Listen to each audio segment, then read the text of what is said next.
চা খাওয়ার নেশা আছে, অন্যদিকে এই গরমে লস্যি খেতেও মন চায়।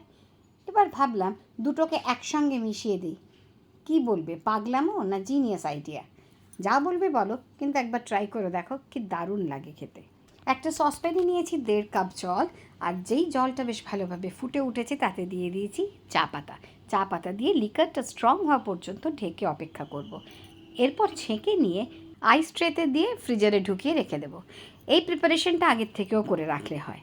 এবার একটা গ্রাইন্ডার জারে নেবো 1.5 কাপ হালকা টক দই, তাতে দেবো স্বাদ মতো বিট নুন, 1/2 চা চামচ গোলমরিচের গুঁড়ো, আর কনসিস্টেন্সি অ্যাডজাস্ট করার জন্য খানিকটা জল, আর দইয়ের টক ভাবকে ব্যালেন্স করার জন্য অল্প একটু চিনি।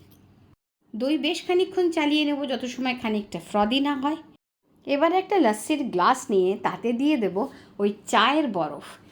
3-4টে বরফ দেওয়ার পরে উপর থেকে দিয়ে দেবো বানিয়ে রাখা লস্যিটা। একটু ধৈর্য ধরতে হবে খাওয়ার আগে। বরফ যেই গলবে, চায়ের ফ্লেভার আর লিকার সবটাই লস্যির সঙ্গে মিশে যাবে।